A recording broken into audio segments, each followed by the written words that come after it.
Let's suppose now that our capacitor is connected to a Thevenin equivalent circuit as well as the source circuit. At steady state, while the switch is still closed, the switch will be acting just like a wire, and at steady state, the capacitor will be acting like an open circuit. Thus, there'll be some starting voltage V0 across the capacitor. That's going to be our voltage at time t0, the instant that the switch is opening. Depending on how big this voltage is coming from our source circuit compared to our Thevenin resistance, we could have some current flowing either way through the resistor. We don't know, but the behavior of the circuit will be the same either way. If this is the voltage across the capacitor the instant before the switch is thrown at t0 negative, then we're going to have the same voltage V0 at Vc of t positive the instant after the switch is thrown, because the capacitor voltage has to be continuous. So if we have some starting voltage from some arbitrary circuit, that has to be our starting voltage the instant after the switch opens and the capacitor finds itself in its new circuit. The capacitor will now start interacting with this Thevenin circuit, and eventually the capacitor will discharge until it goes back to acting like an open circuit. And if there's no current flowing through the capacitor, then the voltage here at steady state will be the Thevenin voltage. So let's consider the voltage across the capacitor Vc. If we want to understand how this circuit is going to behave, we need to write an equation representing the circuit, and we need to put it in terms of Vc and IC, the current flowing through the capacitor. Note that if IC is flowing this way, there's only one loop, so the same current here must be flowing through the resistor, so we'll have the same current IC there, and it will give us some voltage VR across the resistor. The resistor and the capacitor are both give their currents in passive sign convention. And so we can start investigating the circuit, looking at KVL. We have a voltage rise across the source, and a voltage drop, and a voltage drop, and we're back to where we started. We want to write our equation in terms of IC and VC. Those are our characteristic characteristic variables, and recall that the starting value of VC was V0.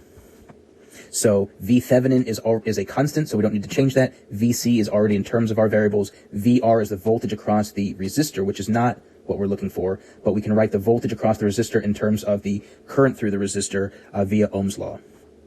Now that we have the whole equation in terms of constants and our characteristic variables, what we're going to do is put our characteristic variables all on one side of the equation and everything that is neither, that's a constant, on the other side.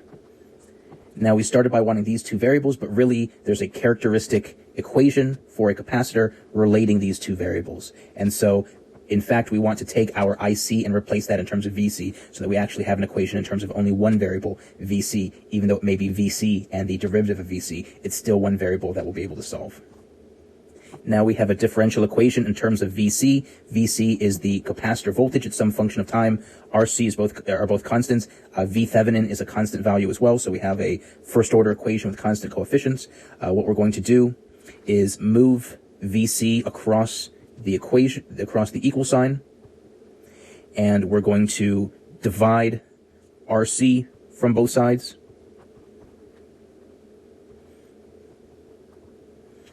And we're going to multiply dt from both sides. And now we have dVc by itself. We have dt on the other side. This is a constant. If we want to integrate with respect to Vc, we need to move the Vc over. And so, in fact, we're going to subtract this term over as well. So now I've separated my equation in terms of VC's on one side and T's on the other side. I'm going to go ahead and change to primed variables to distinguish. And I can integrate both sides. I can integrate T starting from T0. I know that my voltage at T0 was V0. At some arbitrary time T later, my voltage is some Vc of T, some function that we're going to solve for. And so we're going to integrate based on these primed variables so that we can plug in the regular variables later. If I integrate 1 over Vc, I'm going to get a natural log function. But notice that this is subtracted down there, so I'll actually get a negative value if I use the WDW substitution. And I'll have to evaluate this integral in a moment. The 1 over Rc is a constant. That's just going to sit put. And if I integrate dt prime, I'll just get t prime and I'll have to evaluate that as well. What I'm going to do here, though, is I'm going to take the negative and I'm going to move it over to the other side, and then I'm going to go ahead and plug in the values for each of my integrals. Since I have one natural log subtracting another natural log, I can make that this divided by that inside one single natural log. That's one of the rules of logarithms. Now I'm going to take both sides to the power of e to this thing, and those will cancel. Then I'm going to multiply both sides by v Thevenin minus v zero. Those are both constants, so that'll cancel out over there. And then I'm going to add v Thevenin and add v Thevenin, or should say subtract v Thevenin from both sides. Note there's a last negative sign here. When I multiply through that by that negative sign, it'll make this a positive, and it'll make that a negative. If I clean all of this up, I will get, and so we've come with a equation for Vc of t, the capacitor voltage as a function of time. The initial value of the capacitor voltage is V0, assuming that the switch opens at T0. The final voltage across the capacitor is V Thevenin, that's the net voltage from whatever the capacitor is connected to, and the time constant RC is the capacitance times the equivalent resistance connected to that capacitor. So we found the capacitor voltage. Typically, T0 just equals 0, and that simplifies the equation. If you ever start from this equation and you need to shift the starting point where the switch is thrown, you can always just add in a t minus t0 if the switch opens at some time that's not t equals 0. Also, tau is our time constant. Tau, recall, is r times c.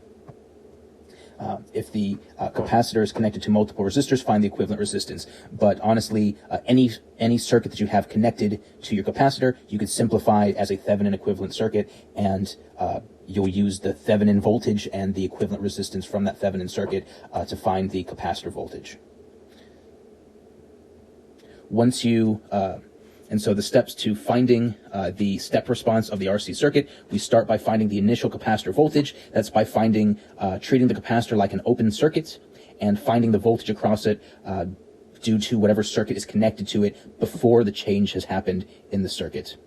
Then after the switch is thrown, you find the time constant tau, which is looking at the capacitance of the capacitor and the equivalent resistance connected to the capacitor after the switch has been thrown. Finding that circuit after the switch has been thrown, you find the Thevenin equivalent, and so the final value of the capacitor voltage is just that Thevenin equivalent voltage from the circuit that it's connected to. Once you know V0, that's part of the capacitor voltage. Once you know RC, that's the time constant, and once you know the Thevenin equivalent voltage, that's part of the equation. Once you know all of those, you can plug those in and find the capacitor voltage as a function of time. Once you know the capacitor voltage, you can find the capacitor current, and then you can find the power or the energy delivered to any element in that circuit. You can find any other voltages or currents in that circuit.